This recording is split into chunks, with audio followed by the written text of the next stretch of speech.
حج کی ابتدا 8 ذی الحج سے ہوگی۔ نماز فجر کے بعد غسل کریں یا وضو کریں، غسل کرنا افضل ہے۔ احرام باندھ لیں اور اشراق کے بعد 2 رکعت نماز ادا کریں۔ سلام پھیرتے ہی مرد حضرات سر سے کپڑا یا ٹوپی ہٹا لیں۔ حج کی نیت اس طرح کریں: یا اللہ میں حج کی نیت کرتا ہوں، آسان فرما، قبول فرما۔ مرد اونچی آواز سے اور خواتین آہستہ آواز سے تلبیہ پڑھیں۔ اب آپ پر احرام کی پابندیاں شروع ہو چکی ہیں۔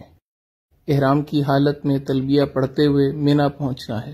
آج کا دن مینا میں گزارنا ہے۔ ظہر، عصر، مغرب اور عشاء کی نمازیں مینا میں ادا کریں۔ ذکر، اذکار اور دعا کی کثرت سے اپنا وقت قیمتی بنائیں۔ لوگوں کے ساتھ خوش اخلاقی کے ساتھ رہیں، خدمت کے ساتھ وقت گزاریں، کثرت سے تلبیہ پڑھیں، دعاؤں کا خوب اہتمام کریں، قرآن پاک کی تلاوت کریں، رات مینا میں قیام کریں۔ حج کا دوسرا دن 9 ذی الحج، آپ صبح اشراق کے بعد عرفات کی طرف سفر شروع کریں گے۔ عرفات میں پہنچ کر زوال کے بعد ظہر اور عصر کی نماز اگر امام کے ساتھ مسجد نمرہ میں پڑھی تو اکٹھی ادا کریں گے۔ اگر اپنے خیموں میں ہیں تو ظہر اپنے وقت میں، عصر اپنے وقت میں ادا کریں گے، اور درمیان میں آپ نے زوال کے بعد نماز کی ادائیگی کے بعد دعا مانگنی ہے۔ یہ ہے وقوف عرفہ، حج کا دوسرا فرض۔ 9 ذی الحج کو یہی عمل ہوگا۔ مغرب تک عرفات میں قیام کریں۔ مغرب کے بعد، مغرب سے پہلے نہیں آنا، مغرب کے بعد آپ مزدلفہ کی طرف آ جائیں گے۔ مزدلفہ میں عشاء کے وقت مغرب اور عشاء کی نماز ایک اذان اور ایک اقامت کے ساتھ ادا کرنی ہے۔ اس کے بعد آپ 70 کنکریاں اکٹھی کر کے اپنے پاس رکھیں۔ اب آپ نے رات وہاں قیام کرنا ہے۔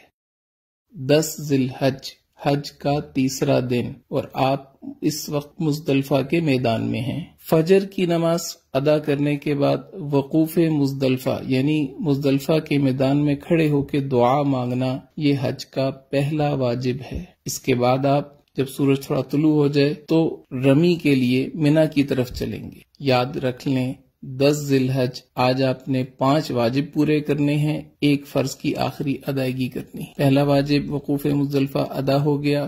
دوسرے واجب کی طرف آپ جا رہے ہیں، شیطان کو پتھر مارنے۔ مینا میں آج صرف بڑے جمرہ کو 7 کنکریاں مارنی ہیں۔ اس کے بعد آپ قربانی کا جانور ذبح کریں، یہ تیسرا واجب پورا ہو گیا۔ اس کے بعد آپ اپنے سر کے بال منڈوا لیں، یہ چوتھا واجب پورا ہو گیا۔ اب آپ احرام کھول سکتے ہیں اور عام لباس پہن سکتے ہیں۔ اس کے بعد آپ طواف زیارت کے لیے مکہ مکرمہ بیت اللہ کی طرف سفر شروع کریں۔ بیت اللہ پہنچ کر طواف کریں، یہ آپ کا طواف زیارت ہے۔ حج کا تیسرا فرض، حج کے تینوں فرض مکمل ہو گئے۔ اس کے بعد آپ نے سعی کرنی ہے، سعی حج کا 5واں واجب، یہ بھی پورا ہو گیا۔ اب آپ واپس رات کو مینا میں آ جائیں، مکہ مکرمہ میں قیام نہ کریں۔ 11 ذی الحج، حج کا چوتھا دن، مینا میں زوال کے بعد، بہتر یہ ہے کہ عصر کے بعد، تینوں جمرات کی طرف جانا ہے۔ پہلے چھوٹے جمرہ کو 7 کنکریاں مارنی ہیں اور دعا کرنی ہے، پھر درمیانے جمرہ کو 7 کنکریاں مارنی ہیں اور دعا کرنی ہے، پھر بڑے جمرہ کو 7 کنکریاں مارنی ہیں۔ اب دعا نہیں کرنی اور واپس اپنے خیمے آ جانا ہے۔ رات مینا میں قیام کریں، دعاؤں میں مشغول رہیں۔ حج کا 5واں دن 12 ذی الحج، مینا میں زوال کے بعد تینوں جمرات کی طرف جانا ہے۔ پہلے چھوٹے جمرہ کو 7 کنکریاں مارنی ہیں اور دعا کرنی ہے، پھر درمیانے جمرہ کو 7 کنکریاں مارنی ہیں اور دعا کرنی ہے، پھر بڑے جمرہ کو 7 کنکریاں مارنی ہیں اور دعا نہیں کرنی۔